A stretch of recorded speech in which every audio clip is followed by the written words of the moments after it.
So Mill subjectivizes happiness.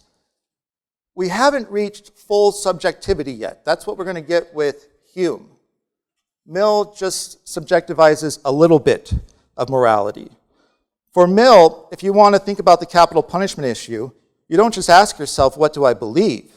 You look at the consequences of capital punishment. Does capital punishment reduce crime? Do people feel safer in a society that uses capital punishment?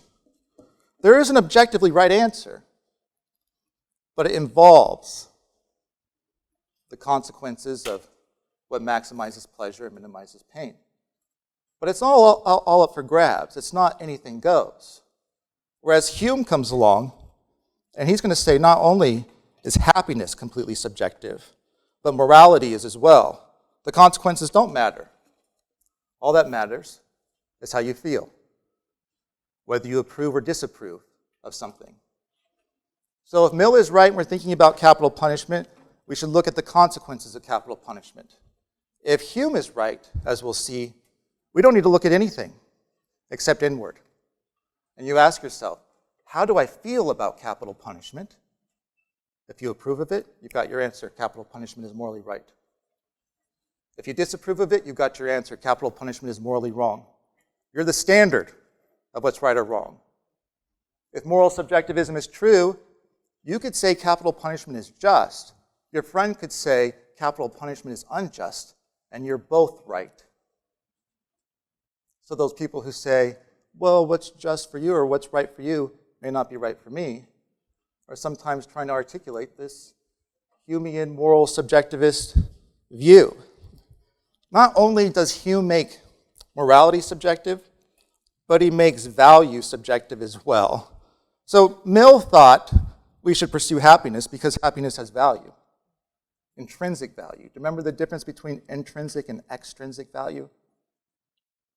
Something has intrinsic value when it's valuable in and of itself for its own sake. Extrinsic value or instrumental value has to do with things that have value because of what they lead to.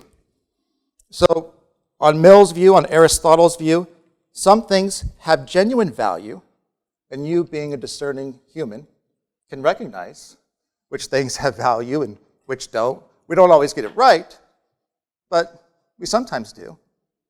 And some things are worth pursuing for their own sake, and other things are only worth pursuing as a means to an end. Hume comes along and says, no, nothing has objective value. For something to have value is merely for you to value it. That is, once you value something, it becomes valuable. It didn't have any value before.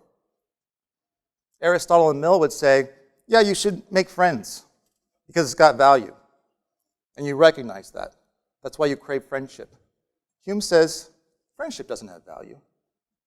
But once you crave friendship, then it does, because it's what you value. You're the arbiter of what's valuable.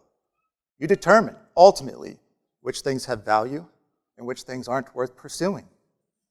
So on Hume's view, something has intrinsic value only in the sense that it's something you pursue for its own sake. There are the intrinsically valuable things. If you want to pursue scratching your finger for your own sake, Hume would say, have at it. That has intrinsic value. I don't know why anyone would want to do that, but anything could have intrinsic value as long as you pursue it for its own sake. This is a free-for-all. Anything goes. Which means your values could never be screwed up, which is nice. If Hume is right and moral subjectivism is true, there is never a case where you value something too much, where you overvalue something that really doesn't have that much value at all.